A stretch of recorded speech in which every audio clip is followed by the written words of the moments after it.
আসসালামু আলাইকুম রহমাতুল্লাহ। প্রিয় দর্শক, দিনে বা রাতে, সপ্তাহের যে কোনো দিন, যে কোনো সময় ইস্তেগফার ও তাওবার দোয়াটি বিশেষ গুরুত্বের সঙ্গে এই নিয়মে ৭০ বার পড়ুন। বিনিময়ে জীবনের সকল গুনাহ খাতা মাফ হয়ে যাবে, দুশ্চিন্তা পেরেশানি দূর হয়ে যাবে, বিপদ মুসিবত থেকে মুক্তি পাবেন। গায়েবী ভাবে আল্লাহ তাআলা সাহায্য করবেন, গায়েবী ভাবে আল্লাহ তাআলা রিজিক দান করবেন। এই আমলের মাধ্যমে আল্লাহ তাআলা সন্তুষ্ট হয়ে যাবেন। আর আল্লাহ তাআলা যখন কোনো বান্দার প্রতি সন্তুষ্ট হয়ে যায়, তখন সেই বান্দার জন্য জান্নাত ওয়াজিব হয়ে যায়, জান্নাত অবধারিত হয়ে যায়। মৃত্যুর পর সে ব্যক্তি হাসতে হাসতে জান্নাতে প্রবেশ করবে ইনশাআল্লাহ। দর্শক, আজকের ভিডিওতে ইস্তেগফার ও তাওবার একটি গুরুত্বপূর্ণ দোয়া এবং পাশাপাশি আরো কয়েকটি গুরুত্বপূর্ণ দোয়া বাংলা উচ্চারণ সহ শিখিয়ে দিব এবং ইস্তেগফারের আমলটি কিভাবে করবেন সে সম্পর্কে জানিয়ে দিব ইনশাআল্লাহ। সুতরাং গুরুত্বপূর্ণ ভিডিওটি না টেনে সম্পূর্ণ দেখুন এবং ভালো লাগলে প্রিয়জনের কাছে বেশি পরিমাণে শেয়ার করুন, যেন তারাও জানতে পারে এবং আমল করতে পারে। আর আমাদের চ্যানেলের নতুন দর্শক হলে চ্যানেলটি এখনই সাবস্ক্রাইব করে পাশের বেল আইকনটি অল নোটিফিকেশন করে রাখুন। তাহলে চলুন আমরা মূল ভিডিওটি এখনই শুরু করি। দর্শক, আল্লাহ তাআলা মানুষকে তার ইবাদতের জন্য সৃষ্টি করেছেন। প্রত্যেক মানুষ যে ইবাদত বন্দী করে তা পুঙ্খানুপুঙ্খানুভাবে লিখে রাখা হয়। এর জন্য নির্দিষ্ট ফেরেশতা নিযুক্ত রয়েছেন। কিয়ামতের দিন বান্দাকে সেগুলো দেখানো হবে এবং সে ভিত্তিতে তার ব্যাপারে ফয়সালা করা হবে। কিন্তু তারপরও বান্দার আমলগুলো দৈনিক, সাপ্তাহিক, বার্ষিক ভিত্তিতে আল্লাহ তাআলার দরবারে উপস্থাপন করা হয়। দৈনিক আমল আল্লাহ তাআলার কাছে উপস্থাপনের ব্যাপারে হাদিসে বলা হয়েছে, দৈনিক আমলের হিসাব দুই ভাগে পেশ করা হয়। দিনের আমল রাতের শুরুতে, রাতের আমল দিনের শুরুতে। দর্শক, এখন আসুন ইস্তেগফারের দোয়াটি কি এবং ইস্তেগফারের ফজিলত ও পুরস্কার সম্পর্কে আলোচনা করি।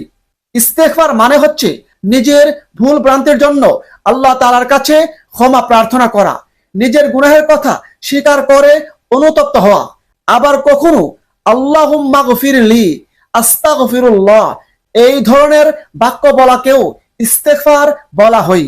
দর্শক, বেশি বেশি পরিমাণে ইস্তেগফারের আমলের মাধ্যমে আল্লাহ তাআলা আমলকারীকে অসংখ্য নিয়ামত ও পুরস্কার দিয়ে থাকেন।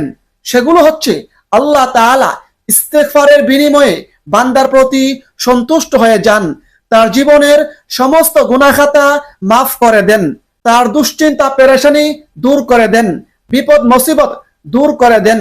গায়েবী ভাবে আল্লাহ তাআলা তাকে রিজিক দান করেন।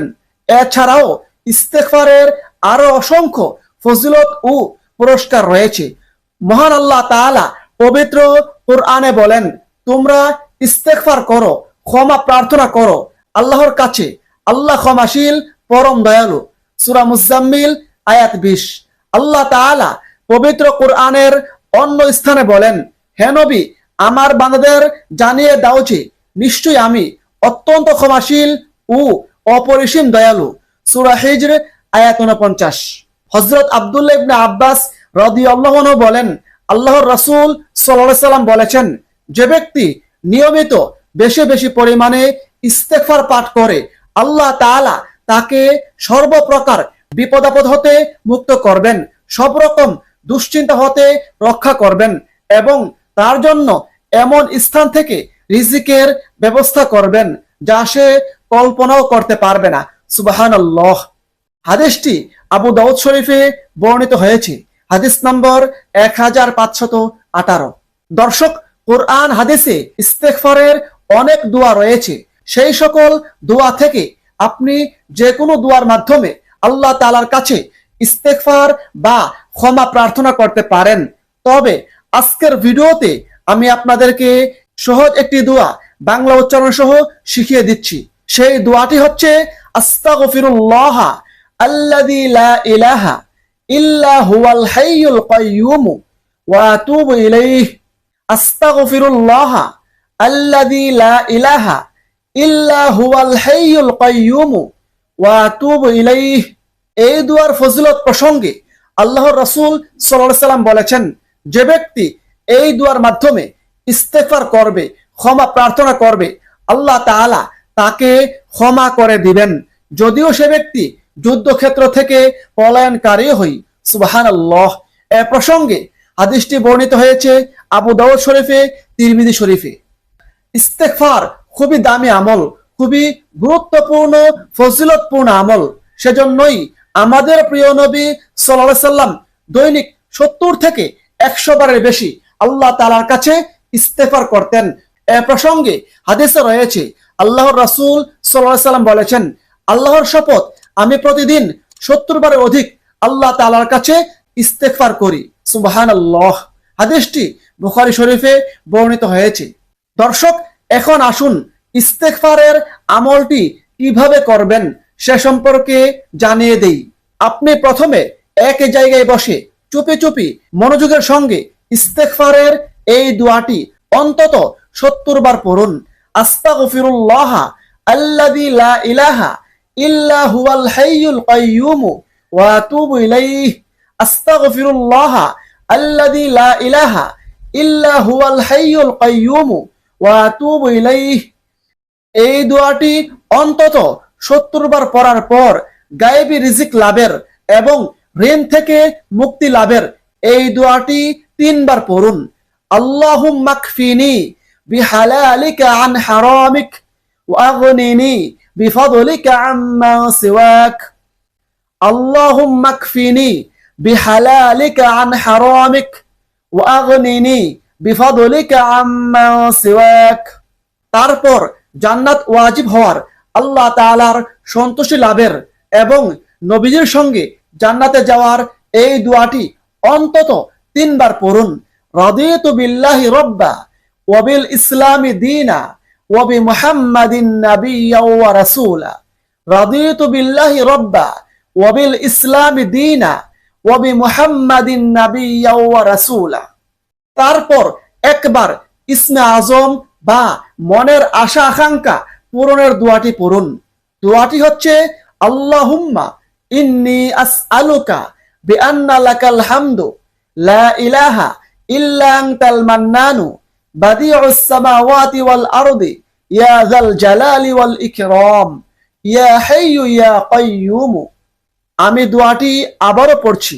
আল্লাহুম্মা ইন্নী আসআলুকা বিআন্না লাকাল হামদু লা ইলাহা ইল্লা আনতাল মান্নানু বাদিউস সামাওয়াতি ওয়াল আরদি ইয়া যাল জালালি ওয়াল ইকরাম ইয়া হাইয়্যু ইয়া কাইয়্যুম। দর্শক, এইভাবে দোয়া 3টি পড়ার পর আপনি কমপক্ষে 3 বার রাসূলের প্রতি দুরূদ পাঠ করুন। সেক্ষেত্রে আপনি যে কোনো দুরূদ শরীফ পড়তে পারেন। এই সহজ দুরূদ শরীফটি পড়তে পারেন। আল্লাহুম্মা সাল্লি আলা মুহাম্মাদ, আল্লাহুম্মা সাল্লি আলা মুহাম্মাদ, অথবা পড়তে পারেন সাল্লাল্লাহু আলান নবী মুহাম্মদ, সাল্লাল্লাহু আলান নবী মুহাম্মদ। তারপর সর্বশেষে দুহাত তুলে বিনয়ের সঙ্গে কাকতি মিনতি করে আল্লাহ তাআলার কাছে নিজের গুনাহের কথা স্বীকার করে সমস্ত গুনাহের জন্য ক্ষমা প্রার্থনা করুন। আল্লাহ তাআলার কাছে নিজের সকল প্রয়োজন তুলে ধরুন। আল্লাহ তাআলার কাছে বিপদ থেকে মুক্তি লাভের প্রার্থনা করুন। আল্লাহ তাআলার কাছে দুশ্চিন্তা পেরেশানি থেকে মুক্তির জন্য দোয়া করুন। আল্লাহ তাআলা আপনার সকল দোয়া কবুল করবেন, জীবনের সমস্ত গুনাহ খাতা মাফ করে দিবেন। আল্লাহ তাআলা আপনার অভাব অনটন দূর করে দিবেন, গায়েবী ভাবে সাহায্য করবেন, রিজিকে বারাকা দান করবেন। আল্লাহ তাআলা আপনার প্রতি সন্তুষ্ট হয়ে যাবেন, ফলে মৃত্যুর পর হাসতে হাসতে জান্নাতে প্রবেশ করবেন ইনশাআল্লাহ।